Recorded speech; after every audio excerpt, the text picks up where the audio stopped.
Party അനുവദിച്ചാൽ വീണ്ടും പെരിന്തൽമണ്ണയിൽ തന്നെ മത്സരിക്കുമെന്ന് നജീബ് കാന്തപുരം MLA. UDF വൻ ഭൂരിപക്ഷത്തോടെ വിജയിക്കുമെന്ന തികഞ്ഞ ആത്മവിശ്വാസമുണ്ട് എന്നും നജീബ് കാന്തപുരം അമൃത വാർത്തയോട് പറഞ്ഞു.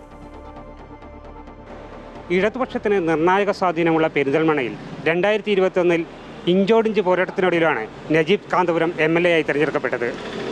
MLA ആയി 5 വർഷം പൂർത്തീകരിക്കുമ്പോൾ ഒട്ടേറെ വികസന നേട്ടങ്ങളാണ് അദ്ദേഹം പെരിന്തൽമണ്ണയിൽ ഉണ്ടാക്കിയത്. ഈ ആത്മവിശ്വാസത്തിലാണ് ഈ 5 വർഷം അദ്ദേഹം പൂർത്തീകരിക്കുന്നത്. എന്താണ് ഈ ആത്മവിശ്വാസത്തിന് പിന്നിൽ? ഞാൻ എപ്പോഴും പ്രവർത്തിച്ചത് ജനങ്ങൾക്കിടയിലാണ്, ഏറ്റവും സാധാരണക്കാർക്കിടയിലാണ്.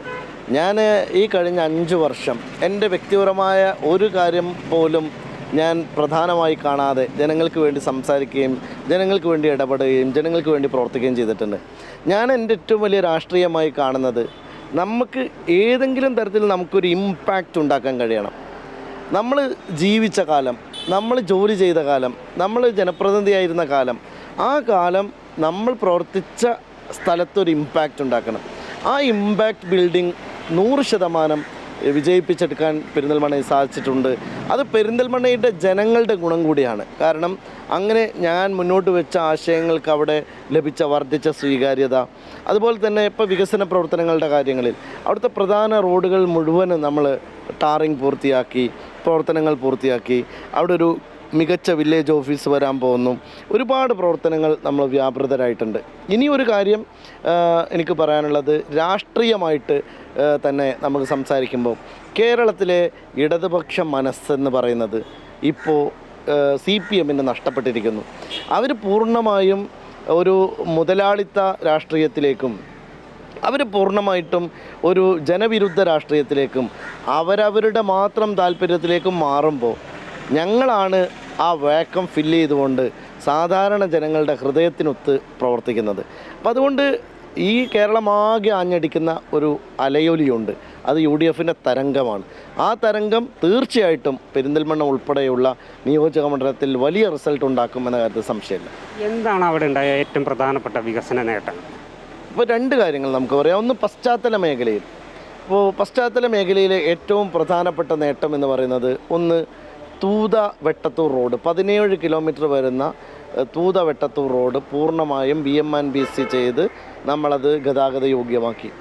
അതുപോലെ പിന്നെ പെരിന്തൽമണ്ണ നഗരസഭ എന്നും ഗതാഗത വീർപ്പ് മുട്ടുന്ന സ്ഥലമാണ്.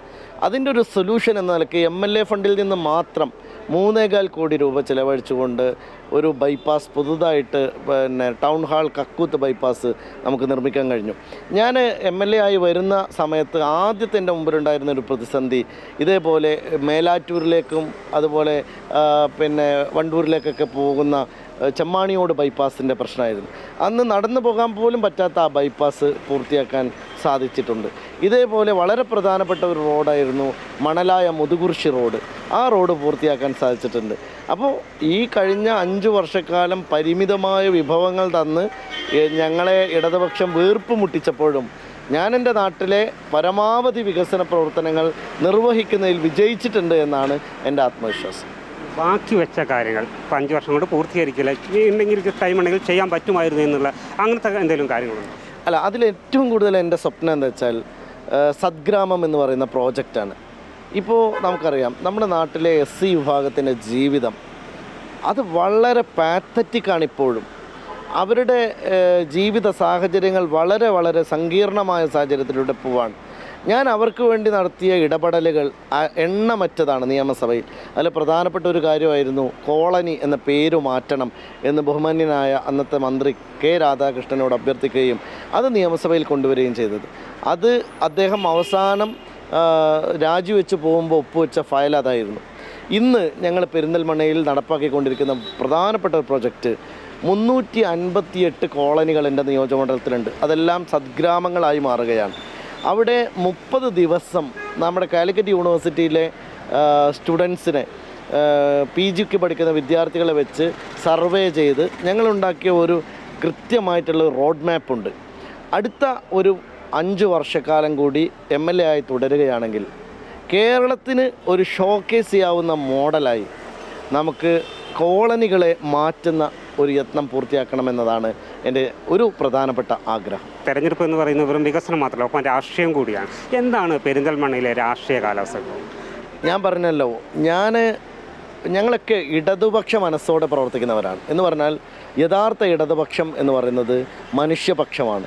ഇന്ന് CPM പൂർണ്ണമായും ആ മനുഷ്യപക്ഷത്ത് നിന്ന് മാറി അവരേറ്റവും വലിയ കോർപ്പറേറ്റ് പക്ഷത്തേക്കും സ്വന്തം താല്പര്യങ്ങളിലേക്കും പാർട്ടി രാജിലേക്കും പോകുമ്പോൾ ഞാൻ ഉറപ്പിച്ച് പറയുന്നു, എന്നെ പിന്തുണക്കുന്ന ഒരുപാട് ഇടതുപക്ഷ മനസ്സുള്ള മനുഷ്യരുണ്ടാവും. കാരണം അവരുടെ അഭിലാഷങ്ങൾ കൂടി തൃപ്തിപ്പെടുത്തുന്ന പ്രവർത്തനങ്ങളിലാണ് ഞാൻ മുഴുകിയിട്ടുള്ളത്. അതിൻ്റെ റിസൾട്ട് വരുമെന്ന കാര്യത്തിൽ സംശയമില്ല. മുന്നണികളെല്ലാം സ്ഥാനാർത്ഥികളെക്കുറിച്ച് ആലോചിക്കുന്ന ഒരു ഘട്ടത്തിലാണ് ഇപ്പോൾ നിൽക്കുന്നത്. വീണ്ടും പെരിന്തൽമണ്ണയിൽ താങ്കൾ തന്നെയാണ് എന്നുള്ളതാണ് പൊതുവെ ഉയരുന്നൊരു അഭിപ്രായം. എന്താണ് താങ്കൾക്ക് ഇതിനോട്? അല്ല, അത് പാർട്ടി തീരുമാനിക്കേണ്ടതാണ്, തങ്ങൾ പ്രഖ്യാപിക്കേണ്ടതാണ്. ഞാനൊരു കാര്യം ഉറപ്പാണ്, എനിക്ക് എന്നോട് പാർട്ടി ഒരു അഭിപ്രായം ചോദിച്ചാൽ ഞാൻ സന്തോഷപൂർവ്വം പെരിന്തൽമണ്ണയിൽ മത്സരിക്കാനുള്ളത് മാത്രമേ പറയുള്ളൂ. എൻ്റെ ആഗ്രഹവും പെരിന്തൽമണ്ണയിൽ തുടരാൻ പാർട്ടി തീരുമാനിക്കുകയാണെങ്കിൽ അത് ഏറ്റെടുക്കാനാണ്.